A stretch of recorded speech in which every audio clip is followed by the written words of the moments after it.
नमस्कार। धर्मांतरण यानी कि धर्म परिवर्तन एक निहायत ही संवेदनशील मुद्दा होता है, क्योंकि धर्म का ताल्लुक विश्वास और आस्था के साथ होता है। और जब धर्म में और धर्म परिवर्तन में जोर आजमाइश हो तो निहायत मामला जो है अक्सर उग्र हो जाया करता है, कभी कभी हिंसा भी हो जाती है। अब आगरा में जो हो रहा है, जहां करीब 57 मुसलमानों को वापस हिंदुत्व की ओर लाया गया, उसको लेकर बवाल खड़ा हो गया है। बताया जा रहा है कि यहां पर जोर आजमाइश हुई, लालच भी दिया गया, तो ऐसे में मामला विवादों में पड़ गया है। इससे जुड़ी है एक संस्था जिसका आरएसएस से नाता है। सवाल यह कि 26 मई के बाद, यानी कि जब से मोदी सरकार ने शपथ ग्रहण ली है, उसके बाद से क्या ये घटनाएं बढ़ रही हैं? इस पर हम सवाल उठाएंगे, और यह भी कि क्या लालच देकर धर्म परिवर्तन करना सही होगा। ओम भुवः स्वाहा, ओम अग्नये नमः स्वाहा। यूपी के आगरा में करीब 60 मुस्लिम परिवारों को हिंदू धर्म में शामिल करते हुए बजरंग दल ने दावा किया था कि वो स्वेच्छा से हिंदू धर्म ग्रहण कर रहे हैं। लेकिन धर्मांतरण करने वाले लोग आरोप लगा रहे हैं कि उन्हें राशन कार्ड और नागरिकता दिलाने का लालच देकर धर्मांतरण करवाया गया था। ऐसे उसने ऐसे बोला था जैसे तुम गरीब आदमी हो, तुम्हारा यहाँ की रेशन कार्ड आइडेंटिटी कार्ड नहीं है, हम बना देता हूँ, तुम यहाँ की नागरिक बन जाओगी। तो हमने कही ठीक है बना देना। काला के फिर कह रहा है जो यहाँ कुछ पार्टी वगैरह होगा, नेता वगैरह आएगा, स्टेट बना लिया और वहाँ आके सबको बुला लिया, कह रहा अच्छा अच्छा कपड़ा पहन के आओ। उस टाइम ये कह रहा है तुम अपना आप मुस्लिम से हिंदू बन रहे का, तो इन लोग जबरदस्ती कह दिया हाँ ठीक है हम हिंदू ही बन रहे, लेकिन हम हिंदू क्यों बनेंगे, हम मुसलमान हैं। अब कांग्रेस इस मामले को संसद में उठाने की बात कह रही है।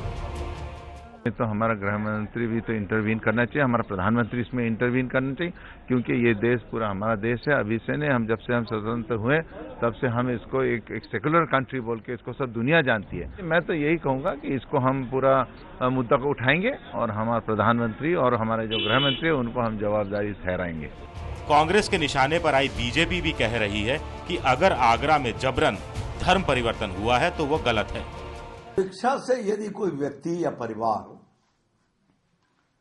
अपना धर्म और पंथ बदलता है तो मैं ये समझता हूं कि आपत्ति नहीं होनी चाहिए। दबाव से किया जाए तो अनुचित है। सांप्रदायिक ताकतें हैं तो उनका हाथ नजर आता है, और ये जो चल रहा है ये ठीक नहीं हो रहा है। दूसरी तरफ बजरंग दल ने सफाई देते हुए कहा है कि हिंदू धर्म अपनाने के लिए किसी परिवार पर दबाव नहीं डाला गया था। उन सभी के पास वोटर कार्ड हैं, उनके अपने आधार कार्ड हैं और उनके पास अपने राशन कार्ड हैं। तो ये बात बिल्कुल सर्वदा गलत है कि उनको किसी प्रकार का लालच दिया गया है। उनके पूर्वज कुछ साल पहले मुस्लिम बन गए थे और हिंदू धर्म में उनकी आस्था थी, तो हम लोगों के संपर्क में आए और वो लोग हिंदू बने। उन्हें किसी प्रकार का लालच नहीं दिया गया, न किसी प्रकार से डराया धमकाया गया है। जुड़ेंगे खास मेहमान, और मुद्दा यही है कि लालच देकर या जोर देकर धर्म परिवर्तन कितना सही। मेरे साथ दो खास मेहमान जुड़ गए हैं। समाजवादी पार्टी की तरफ से मेरे साथ यशवंत सिंह हैं और बीजेपी की तरफ से सुधांशु त्रिवेदी। सुधांशु जी, आपसे मेरा सवाल ये कि क्या आपको लगता है कि मोदी सरकार को इस तरह का अनड्यू अटेंशन इस वक्त चाहिए होगा? क्योंकि जाहिर सी बात है लोग ये सवाल उठाएंगे कि 26 मई के बाद ये जो तथाकथित संस्था है, धर्म जागरण संस्था, ये अचानक उग्र हो गई, और ये संस्था जो है इसका सीधा नाता आरएसएस के साथ है। तो आपको नहीं लगता ये अटेंशन किसी भी सूरत में आपको नहीं चाहिए और आपके लिए ये परेशानी का सबब बन सकती है?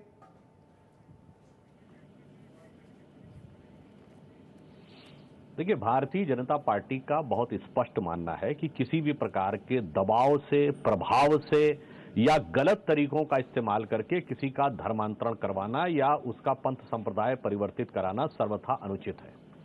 अभिसार जी, मैं पूछना चाहता हूं, ये हमारा आज का स्टैंड नहीं है, पिछले 50 सालों से हमारा स्टैंड है, तथ्यात्मक आधार पर स्टैंड है। मगर उस स्टैंड का विरोध किसने किया? याद करिए 1953 का मध्य प्रदेश का नियोगी कमीशन की रिपोर्ट, जिसने बताया कि किस ढंग से वहां पर धर्मांतरण कराया गया। 1983 की मीनाक्षीपुरम की घटना, जिसके लिए तत्कालीन प्रधानमंत्री इंदिरा गांधी ने हस्तक्षेप किया। 1987 में अरुणाचल प्रदेश में क्रिश्चियन मिशनरीज का एंट्री प्रतिबंधित की वहां की कांग्रेस सरकार ने। 2008 का कंधमाल उड़ीसा की सरकार जिसने कि वहां पर बीजू जनता दल की सरकार थी। हम लगातार मांग करते रहे कि यह सर्वथा गलत है, हमारा स्टैंड आज भी वही है। मगर जिन लोगों ने इसका विरोध किया उनसे प्रश्न पूछिए। भारत दुनिया का एकमात्र देश है जहां पर कि एंटी कन्वर्जन लॉ नहीं होना चाहिए, यह डिमांड माइनॉरिटी करती है। बाकी दुनिया के देशों में यह डिमांड जो है माइनॉरिटी करती है कि एंटी कन्वर्जन लॉ होना चाहिए, क्योंकि उन्हें डर रहता है कि मेजॉरिटी कम्युनिटी उस प्रभाव से उनको परिवर्तित न कर ले। भारत में ठीक इसका उलट है कि माइनॉरिटी कम्युनिटीज कहती है कि एंटी कन्वर्जन लॉ नहीं होना चाहिए। तो भाजपा का स्टैंड पिछले 50 वर्षों से एकदम स्पष्ट है। प्रश्न उनसे पूछा जाना चाहिए जो पिछले 50 वर्षों से एक भाषा बोलते आ रहे हैं, और एक घटना पर जो हम कहते हैं यदि गलत है तो उसकी जांच हो, सरकार है इनकी, वो क्यों आज एकदम से पलटे हुए नजर आ रहे हैं? नहीं सुधांशु जी, बिल्कुल ये बहुत ही संवेदनशील मुद्दा है। और सवाल यहां पर यही है, जो ये तमाम संस्थाएं, मसलन एक शख्स हैं राजेश्वर सिंह जो कि इसी धर्म जागरण संस्था से जुड़े हुए हैं, इनकी एक और एक तरह से इनकी हरकत थी 4 सितंबर 2014 को। उस वक्त भी एक चर्च, एक गिरजाघर के सामने खड़े होकर उन्होंने ये ऐलान किया था कि हम हिंदू समाज को शुद्ध कर देंगे और गिरजाघर या मस्जिद की साजिश को कामयाब नहीं होने देंगे। उस वक्त भी कई दलित समुदाय के लोगों का धर्मांतरण हुआ था। तो मेरा आपसे सवाल यही है कि 26 मई के बाद अचानक इन लोगों में इतनी हिम्मत कैसे आ गई? और मेरा यह आपसे सवाल कहना है कि कहीं ऐसा तो नहीं है कि आपकी सरकार है और विचारधारा समान है और यही वजह है कि इनमें इतनी अतिरिक्त ताकत दिखाई दे रही है? सुधांशु जी, देखिए, यह विचार अनुचित है कि हमारी सरकार आने के बाद इस प्रकार की गतिविधि में तेजी आई है। 2008 का कंधमाल की घटना में यही हुआ था कि क्रिश्चियन मिशनरीज का जो धर्मांतरण हो रहा था उसमें से बहुत से लोग वापस हिंदू में आने लगे। स्वामी लक्ष्मणानंद सरस्वती की हत्या ही इसी मुद्दे पे हुई थी। उस समय तो हमारी सरकार नहीं थी और वहां की सरकार जांच में कुछ नहीं निकाल पाई, ना उनके खिलाफ कोई कार्रवाई कर पाई, ना जांच में किसी को जो हिंदू संगठनों को सुधांशु जी, मैं यही तो आपसे कह रहा हूं, दिया जाता है। ये लोग स्वेच्छा से नहीं आ रहे हैं। अगर आपने मेरी रिपोर्ट अभी सुनी होगी चैनल पर, तो ये लोग कह रहे हैं कि उनको वहां बुलाया गया आधार कार्ड के लालच में, और जब वो वहां पहुंच गए तो उन पर जोर जबरदस्ती हुई। अब डर के मारे वो कुछ कह नहीं सके, उनकी औरतें रो रही हैं, उनके लोग लगातार इस तरह के बयान दे रहे हैं, तो उन पर जोर किया गया है। हाँ अभिसार जी, यही तो मेरा कहना है। जो मैंने आपको 1953 से लेके 83, 87, 99 और 2008 के उदाहरण दिए, मैं अपने राजनीतिक विरोधियों से पूछना चाहता हूं कि यदि धर्म परिवर्तन हुआ तो वो न्यायिक विवेचना का विषय होना चाहिए अथवा नहीं होना चाहिए? हमें जांच करने का अधिकार होना चाहिए कि नहीं कि वो गलत हुआ है या सही हुआ है? इन्हीं लोगों ने रोका था कि जांच करने का नहीं होना चाहिए, एक बार हो गया तो बस खत्म हो गया। उनसे पूछिए ना। पर यशवंत सिंह समाजवादी पार्टी से हैं। यशवंत जी, सरकार आपकी है, ये लोग गुहार लगा रहे हैं कि इनके साथ जबरदस्ती हुई। हम जब आपके जिला अध्यक्ष से, जहां पर जिला अध्यक्ष हैं आपके, जब उनसे बात करने की कोशिश कर रहे थे तो इस मुद्दे पर वो कोई भी बयान देने को राजी नहीं थे, राम सहाय यादव जी। तो सवाल यह कि आपकी सरकार वहां क्या कर रही है यशवंत जी, अगर यहां पर जोर जबरदस्ती इस तरह से हो रही है? देखिए, ये हमारा देश जब आज़ाद हुआ तो ये कहीं न हिंदू राष्ट्र की भी इसकी कल्पना थी, न मुस्लिम राष्ट्र की कल्पना थी। ये धर्मनिरपेक्ष राज्य है और सबको अपने धर्म और मत मानने का अधिकार है। और इस देश में बहुत से ऐसे लोग हैं जो कभी मन करता है हिंदू बन जाते हैं, कभी मुसलमान बन जाते हैं, कभी सिख और कभी ईसाई। सिख तो मान लीजिए अलग चीज है, ईसाई बन जाते हैं। हमारे जिले में भी एक आदमी मैं जानता हूं जो एक बार मुसलमान बना, ईसाई बना और यशवंत जी, और फिर आप इतिहास में चले गए। देखिए, दिक्कत यही, आप लोगों से जब सीधा सवाल किया जाए आप उसका जवाब नहीं देते हैं। मैं आपसे क्या कह रहा हूं, सरकार आपकी है, राज्य जो कानून व्यवस्था वो स्टेट सब्जेक्ट है। ये लोग ये शिकायत कर रहे हैं कि आरएसएस से जुड़ी ये संस्था जबरदस्ती उनका धर्म परिवर्तन कराया गया। आप कहां पहुंच गए 1947 में? मैं जो आपसे सवाल पूछ रहा हूं उसका जवाब दीजिए ना।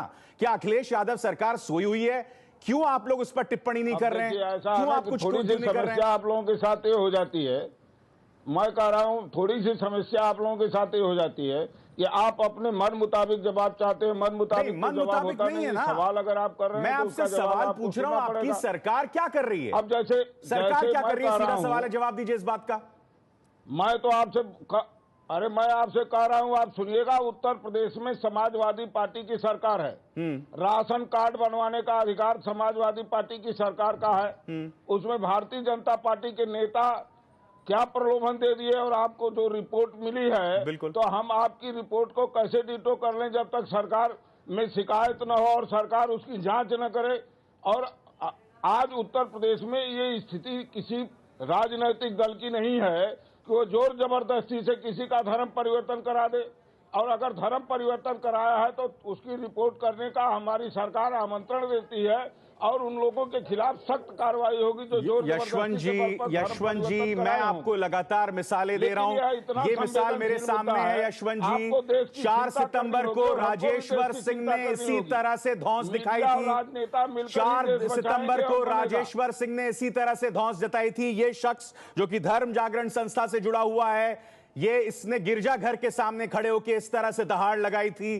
तो लगातार ऐसा लग रहा है, और ये हासायन की घटना है आगरा के एक और गांव की, तो ऐसा लग रहा है कि ये बार बार चीजें हो रही हैं, ये अचानक उग्र हो गए हैं। मैं आपसे यही तो पूछ रहा हूं, क्यों हो गए उग्र अचानक? अब मैं आपसे बता दूं कि आप सुनते होंगे तोगड़िया और सिंघल भी बहुत धमकी देते हैं।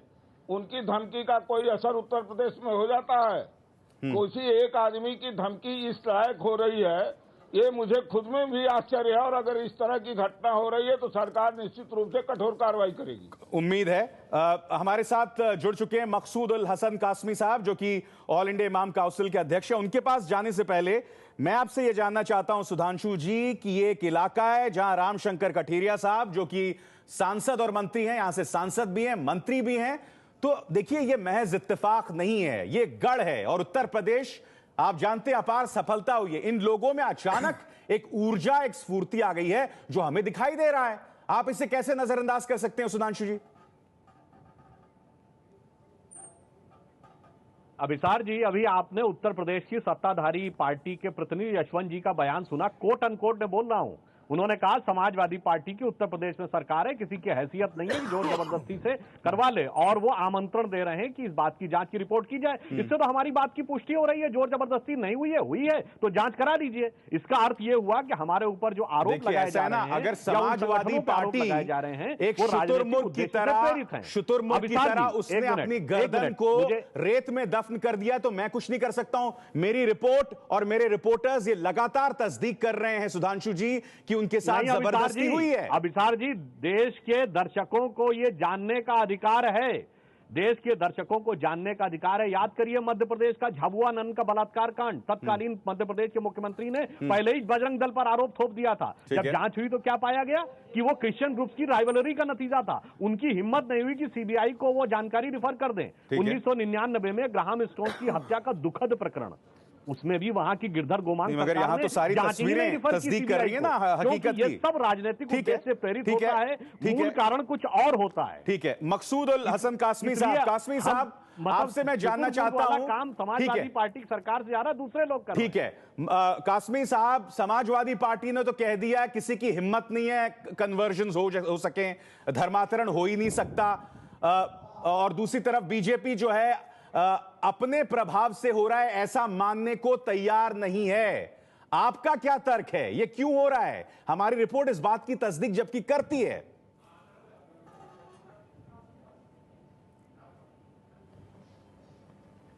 देखिए अभिसार जी, मुझे नहीं पता इससे पहले पैनलिस्ट क्या कह रहे थे, मैं अभी देर से आया हूं, लेकिन मैंने आपके चैनल की रिपोर्ट देखी है। उसमें सूफी बेगम, कई लोग बाकायदा सीधे कह रहे हैं कि ration card, Aadhaar card, ID, voter ID card, passport, school में बच्चों के एडमिशन देने के तमाम लालच दिए गए।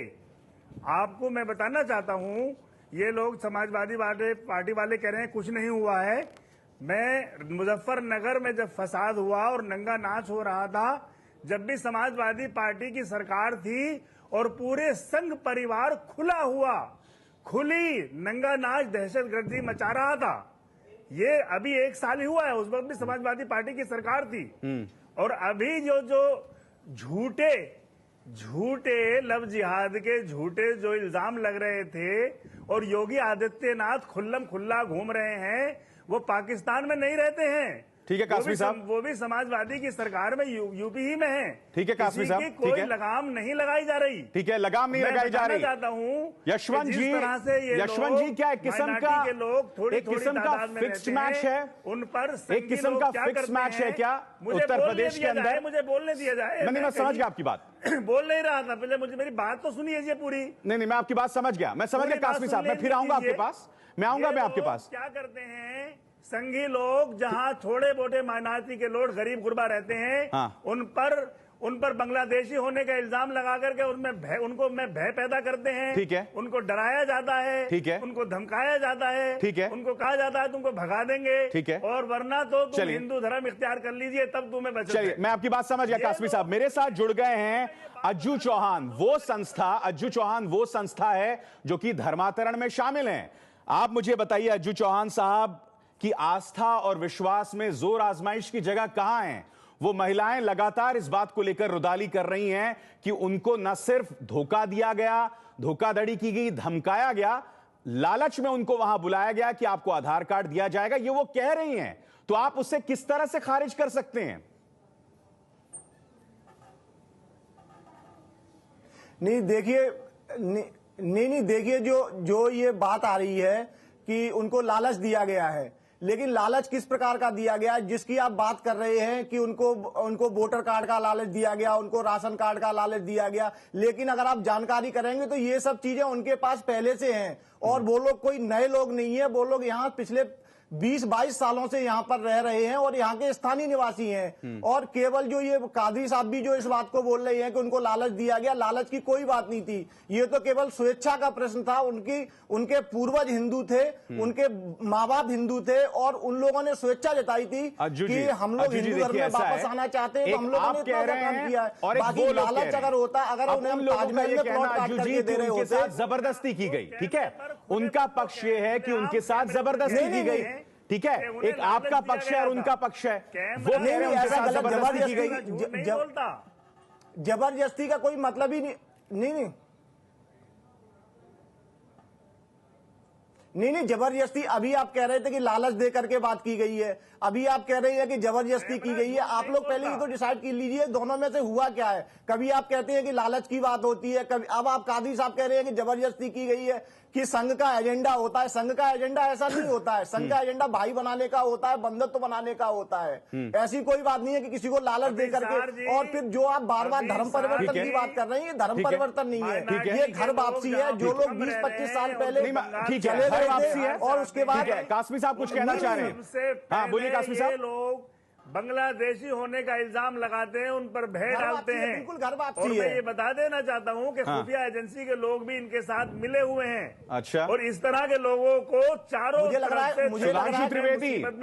सुधांशु त्रिवेदी खुफिया एजेंसी के लोग मिले हुए हैं। मुझे क्या केंद्र सरकार और राज्य सरकार की भी शह है इस पूरी कार्रवाई में? सुधांशु जी, पासपोर्ट भी होगा। सुधांशु जी, ठीक है कासमी साहब आप बोल चुके हैं, आप दोहरा रहे हैं खुद को आप बार बार। अपना लो, ठीक है सुधांशु जी, क्या कार्रवाई जो है ये हो रही है, इसमें गुप्तचर एजेंसीज भी शामिल हैं, ऐसा आरोप लग रहा है? मैं आ रहा हूं अज्जू चौहान, मैं आपके पास आ रहा हूं, मैं आ रहा हूं। सुधांशु जी बताइए। देखिए, एक बात तो मैं विचार जी कह देना चाहता हूं कि भारत का जो मूल चरित्र है उसमें धर्मांतरण का विषय ही नहीं है। इसीलिए भारत दुनिया का एकमात्र देश है जहां विश्व के सारे धर्म हैं। पारसी जो दुनिया से खत्म हो गए वो अगर जीवित हैं तो भारत में। यहूदी धर्म के बारे में यदि एकमात्र देश है जहां उनके साथ कभी कोई अन्याय नहीं हुआ, कोई भेदभाव नहीं हुआ, तो वो भारत है। नहीं, सवाल आपसे ये किया गया था सुधांशु जी कि गुप्तचर एजेंसीज भी दबाव डाल रही हैं, मैं ये सरकारी पैराफर्नेलिया भी शामिल है। इस देश के मुसलमान को भारत पर तो फख्र है। देखिए, जो आरोप और प्रत्यारोप कहा जा रहा है, देखिए मौलाना साहब का कहना, और सिर्फ संघी लोगों की बात कर रहे हैं, उन संघी लोगों की बात कर रहे हैं, ठीक है, जो जबरदस्ती मंदिर तो मस्जिद तोड़ देते हैं, मौलाना साहब ने जो कहा देते हैं, ठीक है, जबरदस्ती वोट हासिल करने के अभी जरा इस मुद्दे पे रहिए कासमी साहब। मुजफ्फरनगर करा देते हैं, ठीक है भारत पर। सुधांशु जी जवाब दीजिए, मेरे को अज्जू चौहान के पास भी जाना है। हमारा देश है, हमारा अपना देश है। ठीक है, हाँ बोलिए सुधांशु जी। मैं एक वाक्य में कहना चाहूंगा।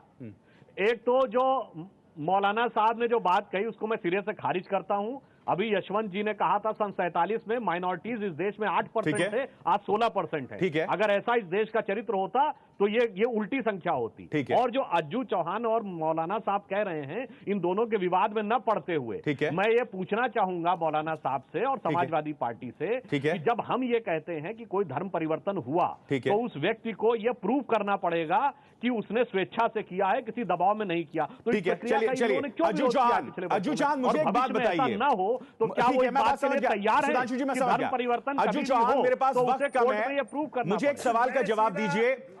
आप लोग अचानक इतने उग्र क्यों हो गए? आप लोग अचानक इतने उग्र क्यों हो गए? और अचानक 26 मई के बाद आपने इतने उग्र क्यों हो गए? 4 सितंबर को आपका एक बहुत बड़ा अभियान था, अब ये आपका एक अभियान है, ऐसा क्यों? कासमी साहब खामोश रहिए प्लीज। कासमी साहब का फेडर कम कीजिए जरा, कासमी साहब का फेडर कम कीजिए। हाँ, जवाब दीजिए इस बात का। अज्जू चौहान देखिए, इसमें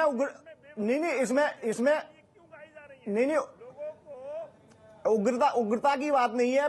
बजरंग दल हमेशा हिंदुत्व की बात करता है, हिंदुत्व के लिए आगे बढ़ता है और जितने भी हिंदू भाई बहन रहते हैं उन सभी के भाईचारे की बात करता है। लेकिन जहां कहीं भी देशद्रोह की बात आती है, लव जिहाद की बात आती है, तब हम लोग आक्रामक होते हैं। लव जिहाद का कोई वैज्ञानिक आधार नहीं है, नंबर 1। नंबर 2, जो आप कहना चाह रहे हैं, मैं आपसे बार-बार कह रहा हूं, राजेश्वर सिंह, और आप खुद, आपको 4 सितंबर को याद है हासायन में क्या हुआ था? जो आप कह रहे हैं, आपको याद है हासायन में क्या हुआ था जब गिरजा घर में इसी तरह से धर्मांतरण कराया गया था? सवाल ये मैं आपसे कह रहा हूं ना कि आप अचानक क्यों उग्र हो गए हैं? क्या आपको लग रहा है कि एक दोस्ताना सरकार है केंद्र में, इसलिए हम जो मर्जी कर सकते हैं? धर्मांतरण की बात ये नहीं, हम उग्र नहीं प्रभाकर जी, मैं ये उग्रता वाली बात नहीं है। लेकिन जो लोग हमारे संपर्क में आ रहे हैं, जो कहीं पीड़ित हैं, दुखी हैं, शोषित हैं, उनके धर्म के ठेकेदार उनकी बात नहीं मान रहे हैं, तो उन्हें हम लोग सहयोग कर रहे हैं और उनको सहयोग करके अपना भाई बना करके उनका सहयोग कर रहे हैं। जिन पे शिक्षा का अभाव है, पैसे का अभाव है, रोजगार का अभाव है, उन सभी लोगों को सहयोग कर रहे हैं। तो उसमें बुराई की क्या बात है? बहुत बहुत शुक्रिया आप सबका। मगर जाते जाते इंटरफेथ मिनिस्टर हैं जिनका नाम फिलिप गोल्डबर्ग है, और उन्होंने जो क्रिश्चियन मिशनरीज भारत में लगे हुए थे धर्मांतरण के लिए, उन्होंने एक बहुत दिलचस्प बयान कहा था, वो मैं आपको पढ़ के सुनाना चाहूंगा। I told people in India that most American Christians would be appalled if they knew what was being done by their overly aggressive brethren. Is there some cosmic war for souls going on in which anything goes? यानी कि धर्मांतरण के लिए इतनी आक्रामक होने की क्या जरूरत है? और खुद यसु यानी जीसस इस बारे में क्या सोचते? सच तो यह है कि इस मुल्क में धर्मांतरण का इतिहास बहुत ज्यादा आक्रामक रहा है और बार बार उसकी तस्दीक, उसके सबूत हमें मिलते रहे हैं, चाहे वो ईसाई मिशनरी द्वारा हों या फिर इस वक्त आरएसएस की जो कार्रवाई हमें दिखाई दे रही है या फिर मुसलमानों द्वारा। हमेशा से यह कार्रवाई बहुत ही आक्रामक रही है।